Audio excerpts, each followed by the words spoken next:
Tuesday morning. You just got your direct deposit notification. $9,200 hit your account. You're making six figures. You and your partner combined are pulling in over $150,000 a year. That's more than 93% of American households. But by Friday, $2,100 left. And by the 15th, you're doing the math on whether to pause a subscription or wait until next paycheck. Here's the thing. You're not bad with money. You're not reckless. You haven't gambled anything away. So why does a $150,000 income feel exactly like the $55,000 job you had 5 years ago? My name is Joey, and on this channel, I want to teach you how to save, invest, use, and grow your money so you can have more freedom and retire earlier without depending on the government. Subscribe to the channel and like this video. There's a trap that nobody warns you about when you finally start making real money. It's called lifestyle creep, and it's the financial silent killer of high earners. Here's how it works. You get a raise. Great, you deserve it. So you upgrade your apartment. Not a mansion, just something nicer, maybe an extra $500 a month. You buy a better car because, hey, you can afford the payment. You start eating out a little more because time is money, right? You get a few streaming services, a gym membership, maybe a cleaning service once or twice a month.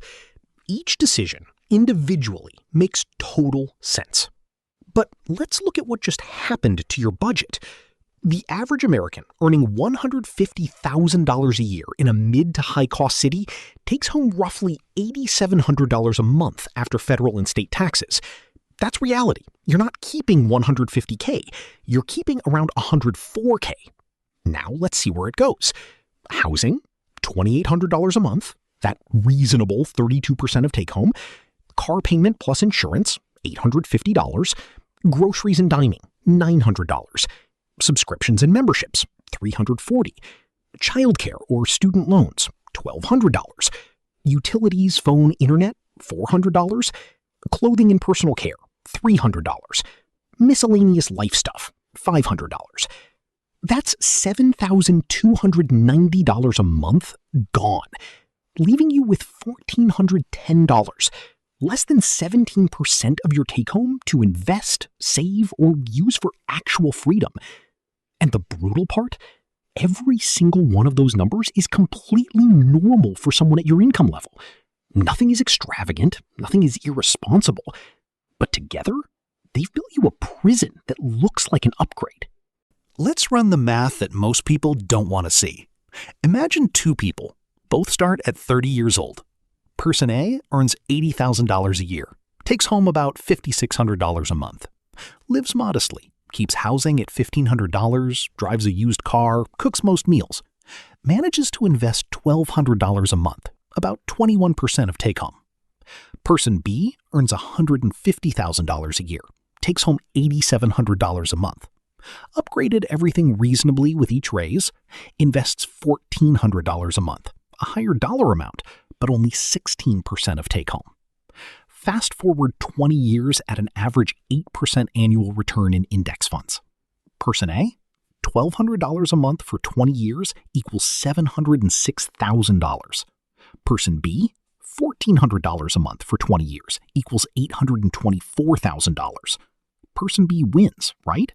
Barely, but here's where it gets painful.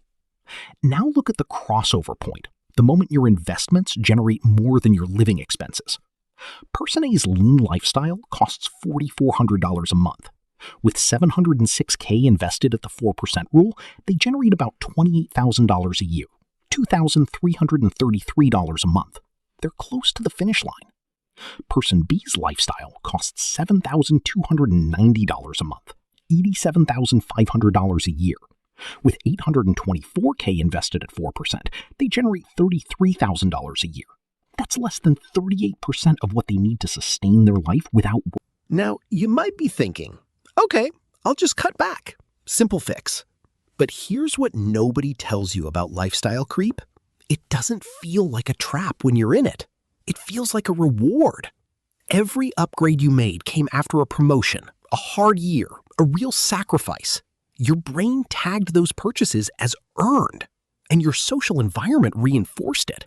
Your colleagues drive similar cars, your friends live in similar neighborhoods.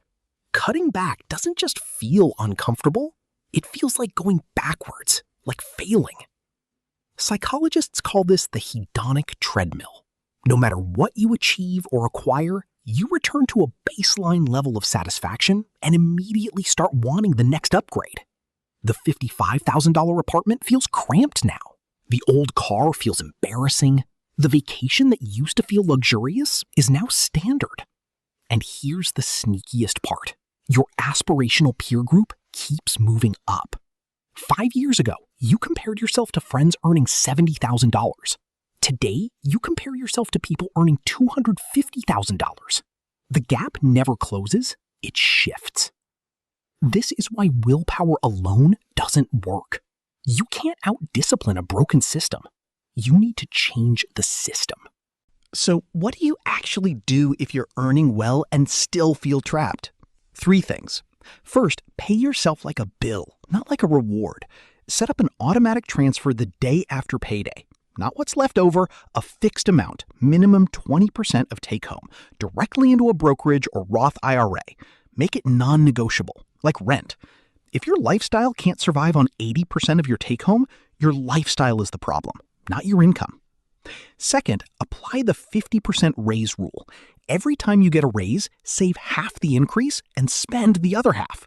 If you go from $120 to $140, your take-home goes up maybe $900 a month.